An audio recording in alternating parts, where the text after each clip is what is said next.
Welcome to The Cap, where we are here to speak with college reps and other professionals in the field of college admissions to help answer all your questions and guide you through every step of the process. So if you're serious about college admissions, you've come to the right place. Are you ready? Let's talk about it. And now, here's your host, Dr. John Durante.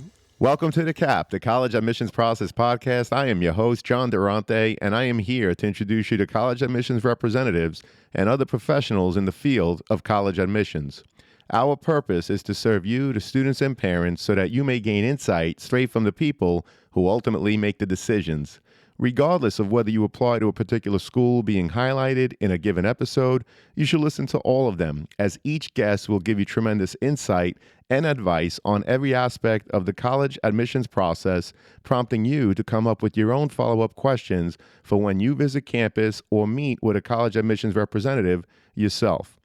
Don't forget to visit our website, www.collegeadmissionstalk.com, or the show notes of each episode to access the alphabetical list of all the colleges available with the related audio link to the right of each school. The alphabetical list provides you with on-demand access to all of the episodes so that you may listen whenever you wish. And if you want to receive links to episodes before they are released on the podcast, along with other related resources, please fill out the email opt-in form also available on our website and in the show notes of each episode. Lastly, please email me with any questions or comments at collegeadmissionstalk@gmail.com. So are you ready? Let's talk about it. Welcome to The Cap, the College Admissions Process Podcast. I am your host, John Durante, and it gives me great pleasure to introduce to you today Benjamin Baum, who's the Vice President of Enrollment at St. John's College. Now, St. John's College is part of the colleges that change lives, and we had the Executive Director, Ann Morano, back in episode 151. Now, Ann Morano introduced Benjamin and me at the NACAC conference down in Baltimore. That's the National Association for College Admissions Counseling. Ben, it's so great to have you here. How are you? I'm great. Thank you so much for having me on the podcast. It is my pleasure and honor. I know we've been talking about this for a long time, and finally here we are. So, Ben, how does being part of the colleges that change lives influence the educational philosophy and goals for St. John's College? Yeah, well, St. John's actually is the third oldest college in the United States. We were founded in 1696, before there was a United States. And so as a result, there's a lot of history here. But it was in 1996, in fact, that Lauren Pope wrote his famous Colleges That Change Lives. And he had selected 40 colleges that he thought really stood out. These were small liberal arts colleges that were doing something very different from what most of mainstream higher ed was doing. And St. John's very proudly was one of these original 40. And frankly, I think what we do at St. John's hasn't been influenced so much by Colleges That Change Lives as much as it's a celebration of how unique St. John's is, the values that we have, how we have put so much emphasis on a unique brand of education that we think is transformative, that we think makes a huge difference in students' lives. And I think that's what you see in common across Colleges That Change Lives, that we are a diverse group of institutions. Some are religious institutions, some are smaller, some are a bit larger. Some are places with no curricular requirements, an open curriculum. Some have very rigid curricular requirements, a core curriculum. And yet we all share in common this willingness to buck some of the trends of higher ed, to do things really differently, all in mind having students transform in really unexpected, magical ways over the course of their 4 years. So you're unique in terms of your values, and you're talking about doing things differently. So, Ben, can you provide an overview of what makes St. John's College so unique? Absolutely. And I would venture to go as far as to say that St. John's may be the most unique college in the United States. And lots of places do things very differently. There's a huge diversity of institutions in the United States, and that's a wonderful thing. What St. John's does, though, isn't really replicated anywhere else. And at the heart of it is our curriculum. We call it our Great Books curriculum. But all of our students are doing the same curriculum together. It's a shared experience of reading roughly 200 books And the books start in the ancient Greek world freshman year. The first books you read will be Homer's Iliad, will be Euclid's Elements. You read from the ancient Greek world into the modern world by the time that you're a senior. And the books are interdisciplinary. And so, in fact, the degree you receive from St. John's is not one of the typical majors that you hear at other colleges. It's a Bachelor of Arts in Liberal Arts that's an interdisciplinary degree across dozens of different subject areas. And so we are reading great pieces of literature. We're reading great pieces of philosophy. We're reading original writings of scientists and mathematicians, of composers. The idea is we're pulling all of these different subjects together and finding connections between them and going to the original authors and reading these books.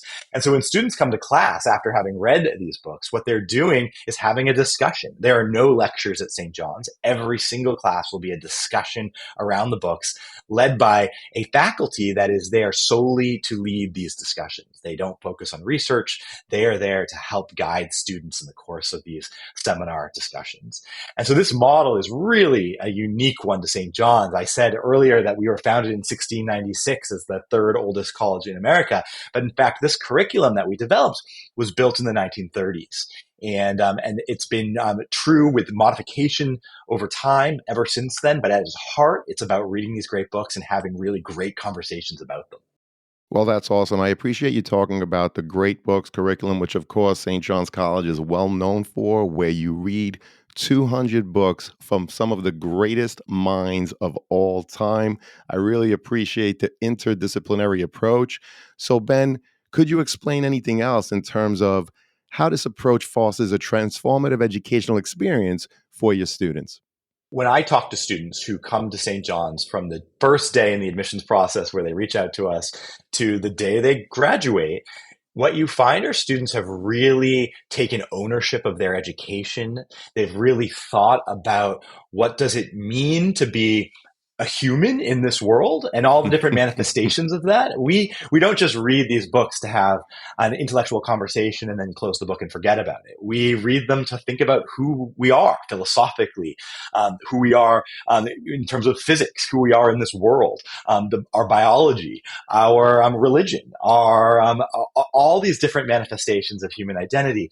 And you can't help but have these conversations about these great books and not make them personal, to not think about yourself. And so students aren't the same student they started as after 4 years at St. John's. And I think that's one of the things that makes us so special, that this is a transformative experience, not just for your own mind, but for your whole being. And that's what great books should be about. That's what it should be about, reading the greatest thinkers in history. It's not just an intellectual endeavor. It's really an endeavor for the whole person. Well, it's definitely unique and special. And I love how you talk about you're reading these books from the greatest minds in history. And, the hidden message there is that you're reading them to reflect upon yourself, right? In terms of who you are as a person, in terms of how you contribute to society. Am I right, Ben? Absolutely. And I think the other element of it is that it's a really shared experience. And so we're reading these books, but we are showing up in class to talk about them. And so the peers you have in the classroom are just as important as the authors themselves. Your peers come from all different backgrounds, have all different perspectives. They're raising ideas that maybe you didn't see in reading one of these books. And it's that through that conversation that your eyes really open. And sometimes you'll have a peer in the classroom who convinces you, that changes your mind. And sometimes you're the one changing someone else's mind. Or in fact, everyone just has to agree to disagree. But the kind of conversation we have in the classroom is really beautiful, because you see students genuinely talking to each other, genuinely listening to each other. I think listening is a big part of this experience. It's not a debate. It's not a chance to win an argument. It's a chance to really learn both from the author and from each other. Well, I appreciate you talking about the different backgrounds and perspectives where students really listen to each other, because frankly, what we're not talking about yet is that, they come to St. John's College, 4 years of reading these tremendous books, again, talking about different perspectives, listening to each other. And what we didn't mention yet is that those are skills that regardless of whether you become a teacher, a lawyer, an engineer, those are skills that when you're working with others, you really need to have. So how do you think that your philosophy helps prepare students further for whatever careers they choose once they leave St. John's College? Our students go on to do anything and everything you can imagine. As you imagine, in a curriculum that is so interdisciplinary, that is so broad, we have students who come and are particularly drawn to the sciences and math. We have students who are particularly drawn to literature and philosophy and history. And so those might lead them all down different paths. But I think that there's a shared experience in doing this of real intellectual growth and excitement for ideas. And so Mm. there's no question there are certain patterns that you see from our graduates. And so we send a lot of our graduates to law school. In fact, we were recently ranked as, I think, the number 15 school in the country for the percentage of our graduates who go on to law school. We are, in fact, the number one college in the country for the percentage of our graduates who go on to PhD programs in the humanities. And we're in the top 10 in almost every PhD field. But we send a lot of people directly into teaching. We produce a lot of teachers. We produce a lot of journalists, people who go into government. And then we produce students who do really out of the box things. In fact, some of the most important vineyards in Napa Valley are founded by Johnnies. Oh, no And way. and we don't teach how to be a vintner at St. John's, but we teach people to think differently and to find real passion in what they do. And as a result, you find people who have taken these really unusual paths. And we encourage that in a number of ways, not just through the curriculum. We're a small college. We have about 1,000 students overall.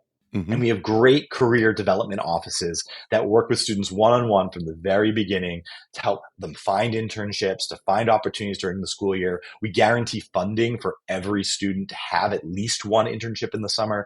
And so you'll see students who come, and one summer they're interning at the Attorney General's office in Washington, D.C. And the next summer they are working in a physics lab with a faculty member, and they're trying to debate for themselves. Is it physics their passion? Is it politics? Or are there actually ways of combining these things together? And I think Johnnies are particularly good at finding the synchronicities between some of these things. Well, that is so cool. And I really love the interdisciplinary nature of it all and your philosophy of cultivating amongst your students the idea of thinking differently, thinking outside of the box. I really appreciate that. But Ben, beyond academics, what can students expect from the St. John's College community and student life? And are there specific extracurricular or co-curricular activities that define the St. John's experience? We're a small college, and we're deliberately small.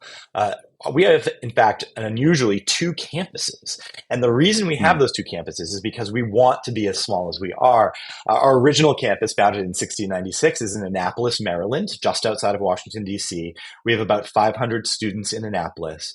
And then in 1964, we developed a second campus in Santa Fe, New Mexico, on the other side of the country. And there's another 400 students in Santa Fe.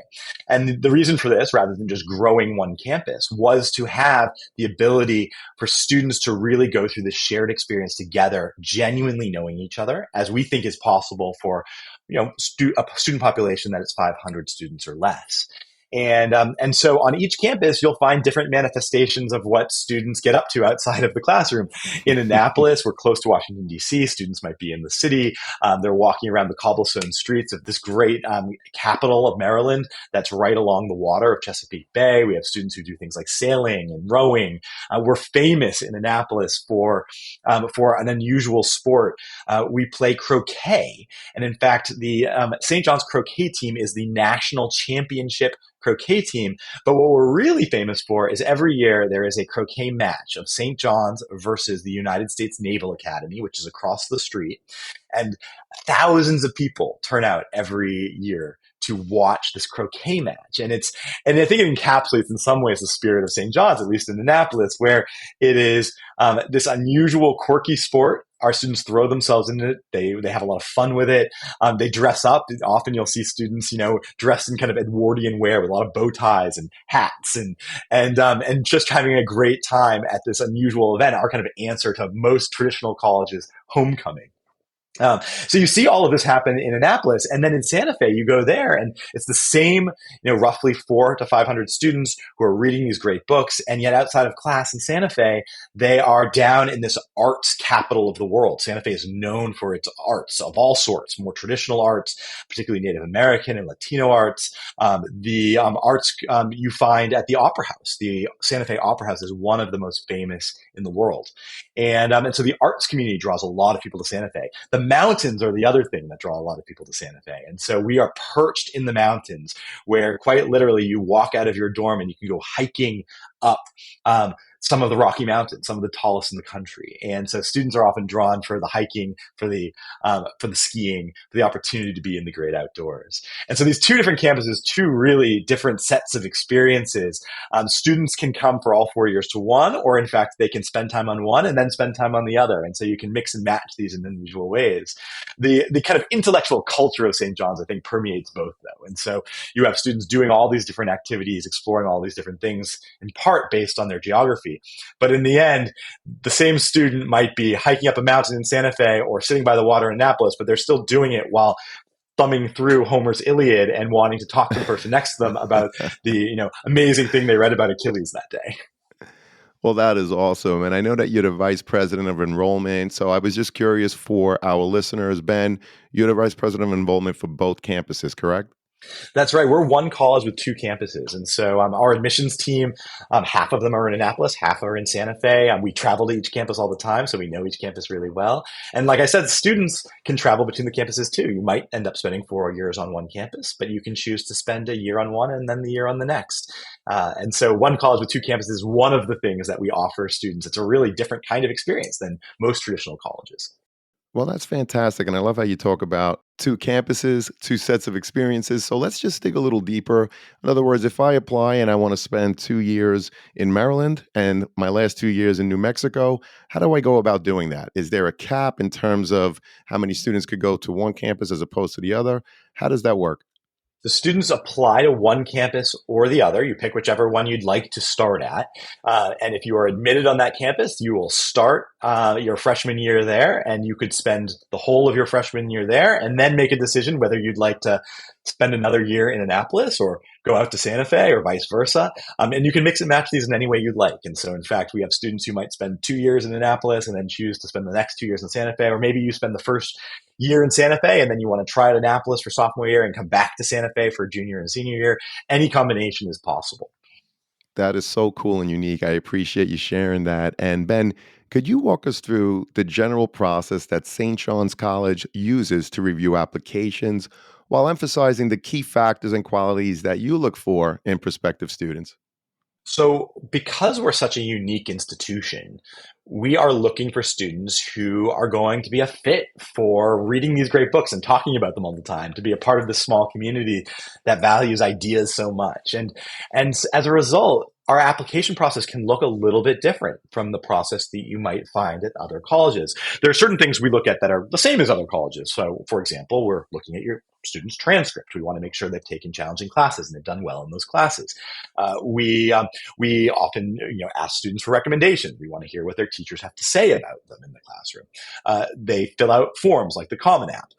But really what we focus on in our process is learning about that student's interest in St. John's, their excitement for what we do. And that tends to come through two particular aspects of the application: the essays that we ask students to write and the interviews that we may do with them. And so for many, many years, St. John's has required an essay about a book that the student considers great and how it's influenced them or their thinking in some way. And this essay has by far been the most important thing in our application process. It's where we learn how the person thinks about books. And we have students who are excellent students in their high schools who apply to St. John's, who write great essays, who are a great fit for us, and we admit them. We have other students who may have had more flawed records in high school. Maybe there were particular subjects they struggled in. Maybe there were particular times during their high school experience where the kind of confines of a traditional American high school experience wasn't the right fit for that student. And yet coming to St. John's would be the right fit.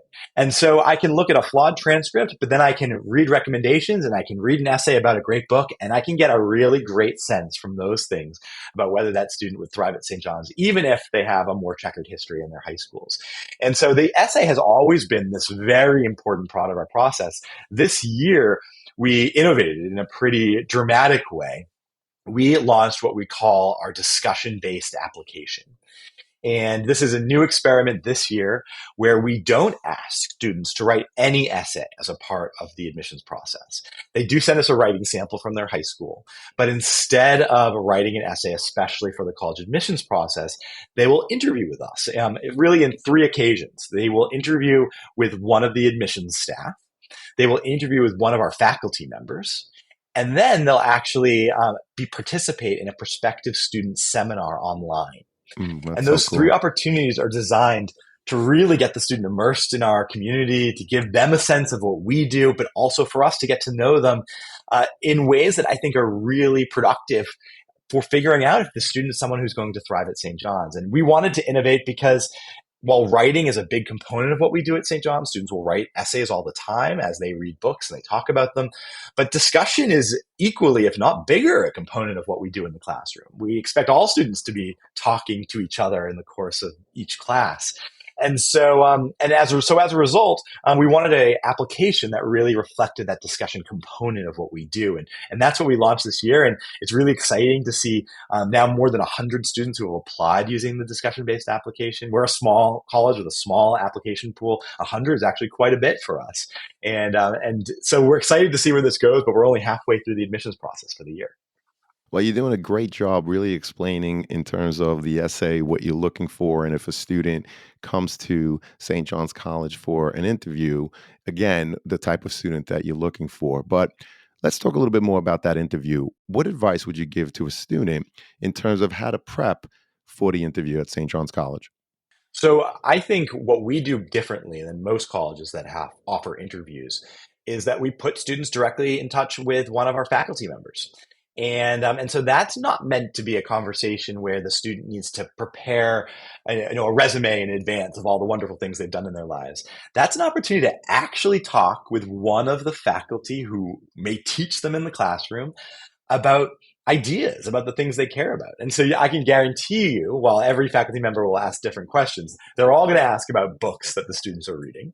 And they're going to want to hear about, why do you like these books? Why are you reading them? And I think some of the most extraordinary interviews that we have don't look like other college interviews. Instead, they sound just like fascinating conversations about literature or philosophy or math. They're the things that the student cares about so much so that in the course of an interview, they forget it's an interview and it's just a conversation with another fascinating person who wants to talk about ideas. Well, that's terrific. And so, can you share an example, whether it's an essay or an answer given at the interview, that let's look at it from the other side that hurt a student's chances of acceptance? Yeah, I think the most challenging essays in particular are where the student is trying to write an essay that is intended for the admissions office, and Right. as a result, the student forgets themselves in the process. And Mm, so there are lots of different kinds of examples of these essays. Most common one might be the resume essay, where the student is listing all the things they've done, all the things they've accomplished. Those can be useful things to know about the student, although there are other places in the application to share those things. And the problem with these kind of resume essays is you get to the end of them and you really haven't learned anything new about the student. And you haven't learned, in the case of a place like St. John's, why it is that this institution resonates with them, why they want to explore these books and ideas and discussions together with us. And so putting aside the college application process, I think students thrive best in essays and interviews when they think just genuinely about themselves, about the things they care about, the things that are priorities to them, and they share them with us. And that passion comes through, that excitement comes through, and that fit for what we do at St. John's, I think usually comes through. And in fact, one of the reasons why we launched this discussion-based application process is because I think so many students are feeling constrained by the traditional essays they write in the college application process at most places. And they are kind of following a playbook that they think the college admissions officer wants to hear. And it's right. stressful. We hear all the time about how stressed out high school students are in the course of their senior year, trying to balance their work with the expectations of applying to college. And when we sit down with a student for an interview, suddenly we see who the real person is. And so I have read not the strongest essays before and then interviewed a student who I thought this student is exactly the kind of person who's going to thrive at St. John's, because all of the anxiety that went along with the essay dissipated in the course of a natural conversation between two people. And that doesn't mean it's a fit for everyone. There are plenty of students who might listen to this podcast and think, I would never want to do that interview. I like the idea of sitting down by myself and writing an essay that I can edit and perfect, and that is fine. All of us shine in different ways. And what we want to do in this application process is give students the opportunity to shine in the way that best suits them, that also reflects a student who's going to really succeed in our 4-year experience at St. John's. Well, Ben, I really appreciate that, because what it sounds to me is that you're really giving the opportunity for the students to shine. If they're a little bit of an introvert and they write better than, interviewing, then they have the opportunity to give you that essay. If in fact they're the type of student that lights up the room and has so much to say and they're smiling and, their passion just shines when, you sit down to talk to them, then they have the opportunity to come and interview with you. But what I also like is you talked about the fact that a mistake that a lot of students make is that whether it's the interview or the essay, they're not sharing anything new about themselves. And they're essentially regurgitating information that's already in other parts of the application. For example, there's an activity sheet, right? Students list 3, 7, 6, 10, however many activities that they participate in. If the essay is just repeating what's in your activity sheet, it's a missed opportunity, right? Would you agree with that? I absolutely agree with that. We are looking at every part of the application as a new space to learn about the student. And the more opportunities the student takes to share some different facet of themselves, so we get this full picture of who they are, that makes for a stronger application. And so I learn about their extracurricular activities in one place. I can learn about their passion for a book in another place. I can learn about the sport they play somewhere else. I can learn about how they think about some other set of ideas, whatever they choose to share with us. But each one of these is a different opportunity to share something new. Well, we appreciate that. And you also talked about not neglecting to mention students, whether again, it's the interview or the essay, why St. John's. So could you give us one example, Ben, of someone that responded to the why St. John's prompt or that question that really resonated with you? There are so many good ways of responding to this, and so there isn't one great example, but I can give a lot of them. Sometimes it's really practical things. We have a summer program called Summer Academy at St. John's, where we welcome rising sophomores, rising juniors, rising seniors in high school to come and actually take classes with our faculty and live on our campuses in Annapolis and Santa Fe. So sometimes some of the best why St. John's essays I read are from students who have done this program, loved their experience, and they're sharing that with me. They're telling me about what it was actually being on campus, which books they were, which of our faculty they were chatting with, which of the peers that got them excited about whatever subject it was they were studying. That's a common way that I learn about why the students are interested in us. But sometimes it's something less tangible. It's not necessarily that they know everything there is to know about the college. We have about 20% of our students are international students at St. John's. And so Wow. many of these students haven't had a chance to come and visit. And so they're doing their research online about us. And what they're sharing in Why St. John's is how they looked at our reading list and they saw Homer and they saw Sappho and they saw Einstein and they saw Shakespeare and they saw W.B. Du Bois and they saw all of these authors who just excited them. And so what they're writing about is how books have played this major role in their life so far. And then what they see in St. John's is an opportunity to explore them in a much deeper way than they've ever had the opportunity in the past. And so I think of myself as extraordinarily privileged working at St. John's. I have to talk about the college in all sorts of ways, from very practical things like, what are the dorms like, to what happens in our classrooms. But I don't think there's any college in the world where on a regular basis I'm chatting with students about Sappho's poetry, or I'm answering questions about what I find so compelling about Plato's Meno. That's a real story. I had a prospective student ask me, what is it about Plato's Meno that you think is so great? These are the kinds of things that characterize Johnny's, and it's a great privilege for me to work for a place where prospective students and our current students want to have these real conversations. So give us the answer. What do you think is so great about Plato's Meno?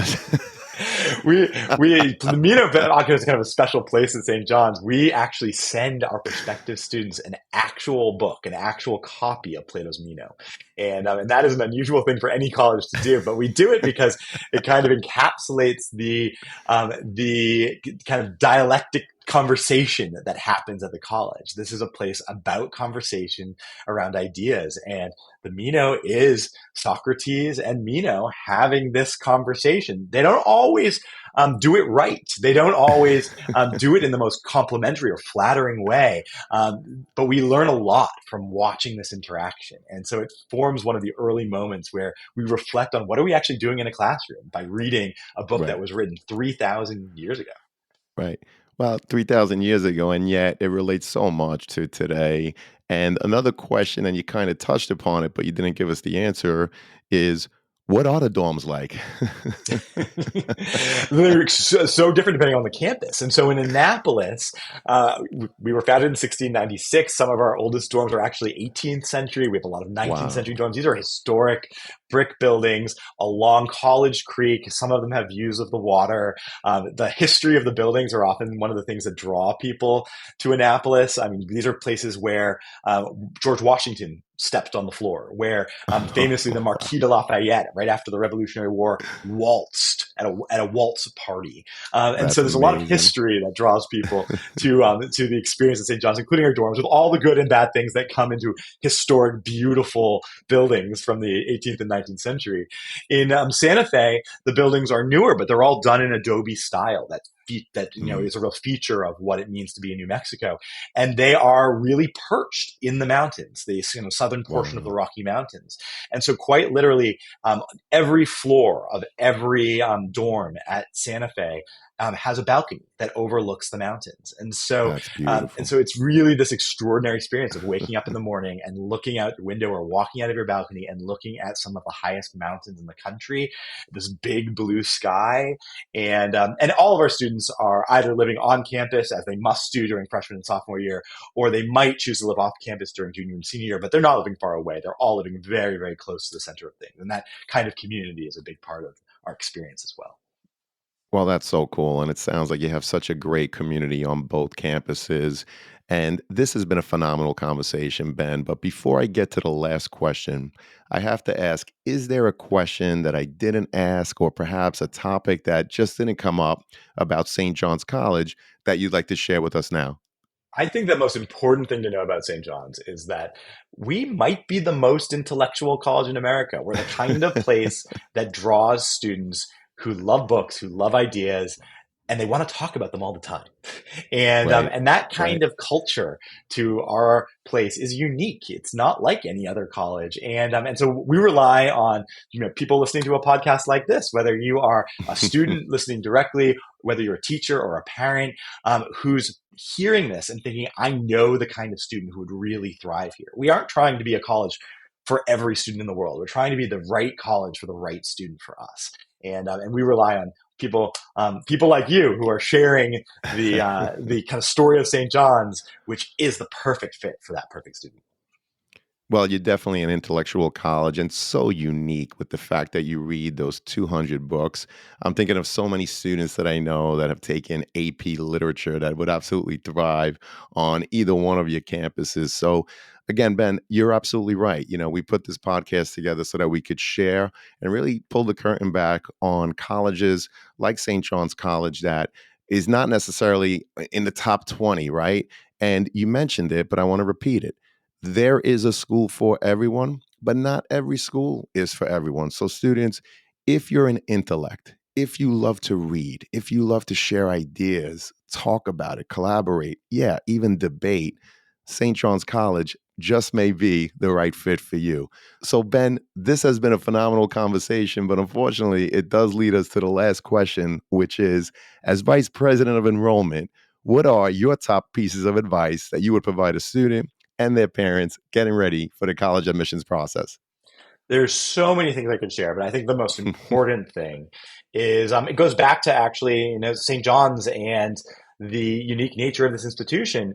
We're one of thousands of colleges in the country. And if you read the news or you look at terrible college rankings that are out there, it will seem like there's only 20 colleges in the country. That's all there is. That's all anyone's ever talking about. And yet, in fact, there are thousands, and some of them are the right fit for you. And you will only know it if you are out there exploring these and you are visiting and you are reaching out to us online and you are taking our virtual tours and you're reading our blogs or going onto our Instagram. We put ourselves out there as a college to help students find the right fit for themselves. And so what I'd really encourage students to do is to explore, to really immerse yourself. And if you can visit, I mean, that I think is in fact the experience that is unlike any other. You can read about a college as much as you can online, but when you can come to campus and you can actually sit in on a class, or as we do at St. John's, actually include you in a prospective student seminar where you can talk about a book, you're going to meet the faculty who are going to teach you. You're going to meet the students who will be your peers. And those experiences can't be replicated entirely online. And so that exploration process for students to find the college that's the right fit for them, I think that is no doubt the most important piece of advice that I could share. Well, I'm so happy that we had this conversation because St. John's College, you're absolutely right. It is so unique, and there are so many students that would thrive in your environment that, frankly, don't know about it because it is a small school. So, again, I'm so happy that we had this conversation because I know it's going to help so many students and their parents as they navigate through this process. Ben, you were awesome. I hope to have you again. Thank you so much for being here today. Thank you so much for having me. This was a lot of fun. Our pleasure. And to everyone out there, good luck and best wishes with the college search. Take care, everyone.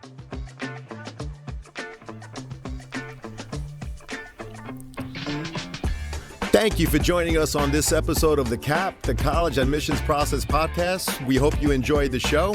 If you did, please don't forget to tell a friend and follow us on Facebook, Instagram, Twitter, and wherever you listen to your podcasts. I am your host, John Durante, and I look forward to seeing you on the next episode of the CAP.